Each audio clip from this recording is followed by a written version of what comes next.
las estaciones de radio y de televisión. Antonio Lozano Gracia, abogado de Guillermo Padres, a quien vimos ayer acompañando a Padres en todo esto. Muchas gracias, abogado. ¿Cómo estás? Buen día. Adela, qué gusto saludar, qué gusto de saludar a tu auditorio. Igualmente. Oye, a ver, cuéntanos, abogado, ¿cómo finalmente, cuándo tienes contacto tú con Guillermo Padres? Porque ayer que veíamos unas imágenes de ustedes en la camioneta, en fin, cuando se dirigían al reclusorio, no veíamos que no lo habías visto desde hace algún tiempo. ¿Cómo se dio todo esto? A ver, Adela, acabo de escuchar las declaraciones de su procurador, que me parecen verdaderamente lamentables, y que no respondió a tus preguntas, Adela. Cuando le preguntaste si había citado a Guillermo Padres Agnino, se evadió la pregunta y no te respondió. Nunca fue citado. Y eso es una violación grave, gravísima, a la garantía de audiencia, al derecho de defensa, al derecho de ofrecer pruebas, al derecho de la información, al derecho de presunción de inocencia. Nunca fue citado. Ahora te comento, la averiguación que fue consignada, por la cual se libró la orden de aprehensión por parte del juzgado 12, nunca la conocimos. Es una averiguación hecha subrepticiamente, la número 14, que se sacaron constancias de la averiguación 8 y 13 para integrar la 14. En las 8 y 13 sí comparecimos por orden de juez federal, se nos dio conocimiento, comparecimos, aportamos pruebas, declaraciones, peritajes, y todo lo que aportamos en la 8 y la 13 fue rasurado de la 14 y se presentó ante un juez una averiguación previa, subrepticia y rasurada. El juez tiene 24 horas para librar una orden de aprehensión. La Procuraduría ha tenido 2 años, porque estas averiguaciones iniciaron en octubre del 2014 para integrarse. Así es que esta orden que se cumplió ayer a través de la entrega voluntaria de Guillermo Padres ante el juzgado 12 fue producto de maniobras violatorias de todos los derechos y de garantías y de derechos humanos. Ahora, ¿había algún pacto con el gobierno, con la Procuraduría? ¿Cómo se dio todo esto, abogado? No, absolutamente cero. Desde que se iniciaron esas averiguaciones y los medios de comunicación empezaron a dar noticias sobre acusaciones en contra de Guillermo Padres. Estoy hablando desde octubre del 2014. Uh-huh. Guillermo Padres, el 16 de abril del 2015, hace más de año y medio, se puso a disposición de la Procuraduría.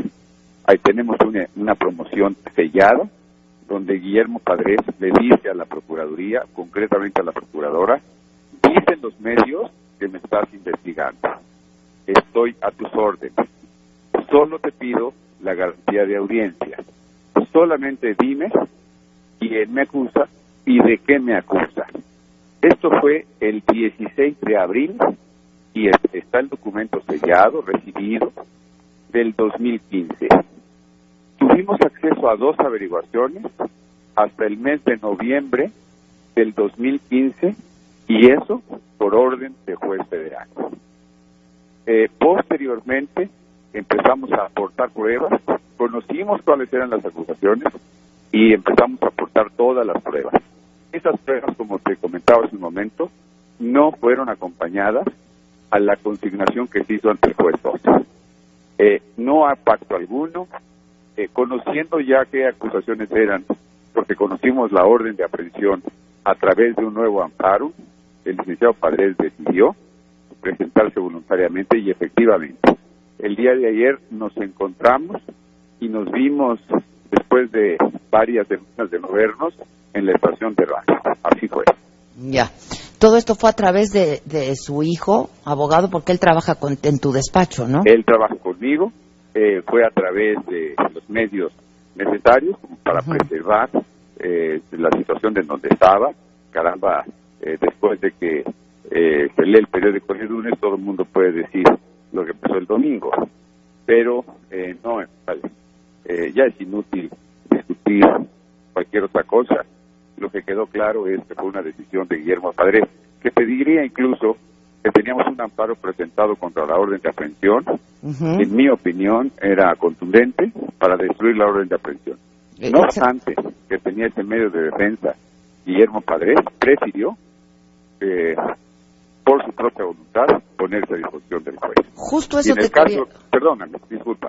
En el caso de Guillermo Padres Dagnino, jamás fue citado como es la garantía mínima que debiera de ser oído, sobre todo después de que nuestro sistema jurídico respeta o elevó a rango constitucional los derechos humanos para que pudiera tener la oportunidad de defenderse. Esto no ocurrió. Justo eso te quería yo preguntar, perdón, abogado. ¿Tú qué aconsejaste cuando te dicen que se quiere entregar voluntariamente, tú tramitas un amparo, etcétera? ¿Tú qué aconsejaste a todo esto? Cuando Guillermo me comenta esa decisión, me parece verdaderamente valiente y me parece adecuada, y apoyamos en todo esta decisión del licenciado. Ya. Ahora, hay una acusación, eso es lo que dijo Padres también en la mañana, contra la exprocuradora Arely Gómez. ¿Está formulada ya? No, la vamos a tener que completar con lo que sepamos ahora, porque ha habido omisiones muy graves. Mira, por ejemplo, el código ordena, para ti y para todo el auditorio, que cuando hay dos investigaciones que se refieren a los mismos hechos y están involucradas las mismas personas, el Ministerio Público tiene obligación, hay un artículo expreso que dice, tienen obligación de acumularlas, juntarlas en una sola. Esa, por ejemplo, es una violación grave porque afecta a la persona que está siendo investigada de una manera muy grave, la deja en estado de indefensión. Y esto no ocurre en el caso. Solo por mencionarte una de las múltiples irregularidades que ha habido en este caso. Ya, y ustedes que no tenían pues conocimiento de la orden de aprehensión en contra del hijo del exgobernador, ¿no? Sí, no teníamos conocimiento porque la orden de aprehensión por sí sola no sería una violación, el no saberlo.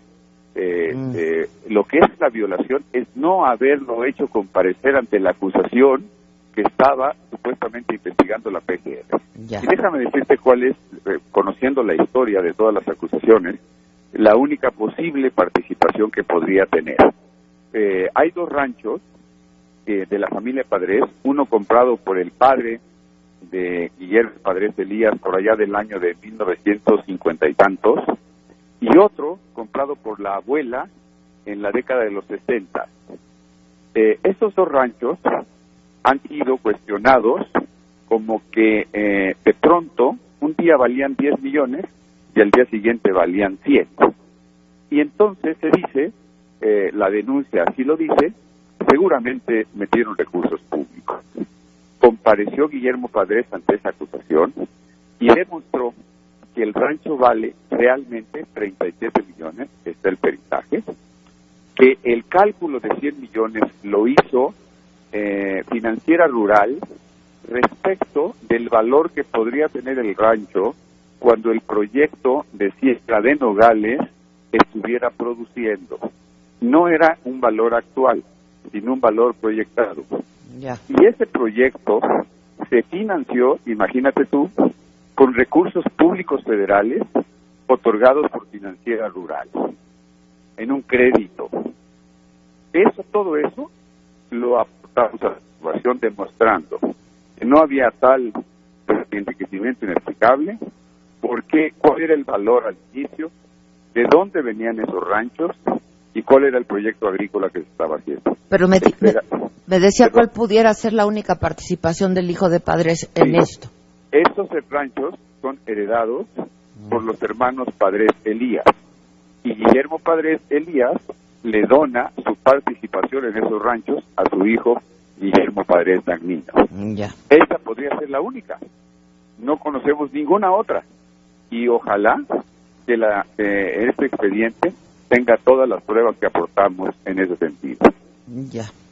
¿Qué procede ahora? ¿Qué sigue para uno y para el otro, abogado? Atender los términos constitucionales, después de que se cumplió la orden por la presentación voluntaria de Guillermo Padres Elías en el primer caso, y ahora que se ejecutó, porque ahí nos tenían a los dos en el reclusorio la segunda orden de aprehensión, vamos a partir de hoy a atender el término constitucional. Ya. ¿Podría enfrentar Guillermo Padres Elías su proceso en libertad? Mira, vamos a esperar la determinación precisamente en el término constitucional. Se amplió en el primer caso para 6 días, es decir, 144 horas, que vencerán el próximo martes. Ahí habrá una determinación del juez 12 de cuál es la situación jurídica de Guillermo Padres. Pues tendríamos que esperar a esa determinación. Que puede ser acto de formal libertad, en todo caso. Auto de formal prisión o auto de libertad. Sí, adelante.